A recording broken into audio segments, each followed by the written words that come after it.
Ada kabar gembira nih buat kalian yang nungguin vaksin Nusantara kapan bisa digunakan.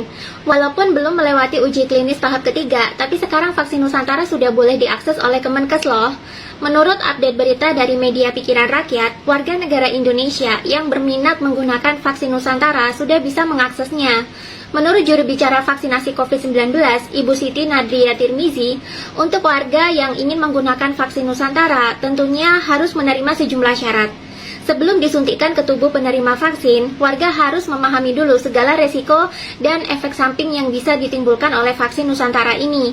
Sebagai informasi, vaksin Nusantara ini menggunakan metode yang sangat berbeda dengan vaksin pada umumnya.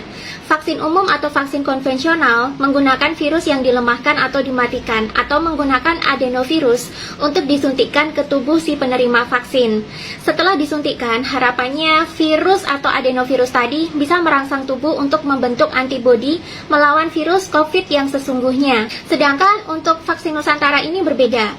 Vaksin Nusantara tidak menggunakan virus yang dilemahkan atau dimatikan, ataupun menggunakan adenovirus yang disuntikkan ke dalam tubuh. Tapi vaksin Nusantara menggunakan metode imunoterapi menggunakan sel dendritik. Jadi darah kita nanti akan diambil sedikit untuk dipisahkan sel dendritiknya di laboratorium. Setelah itu sel dendritik ini dikenalkan dengan virus COVID di sebuah wadah khusus.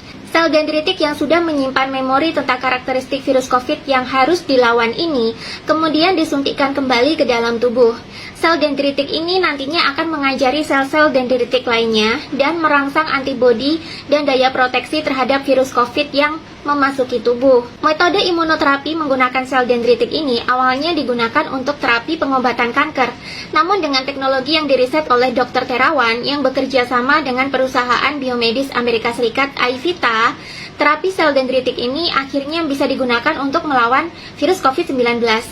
Meskipun sempat menuai kontroversi karena BPOM menolak uji klinis vaksin Nusantara, nyatanya beberapa orang penting di Indonesia justru melakukan suntik vaksin Nusantara loh, ketimbang memilih vaksin-vaksin lain.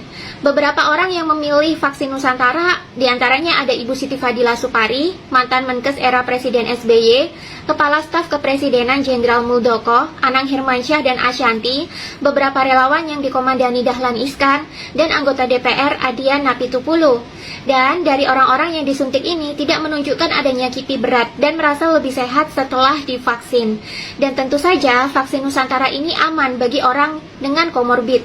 Meskipun demikian, belum ada kejelasan dari pemerintah di mana kita bisa mengakses vaksin Nusantara ini. Mudah-mudahan vaksin Nusantara bisa segera tersedia di rumah sakit dan di puskesmas-puskesmas terdekat di kota kamu.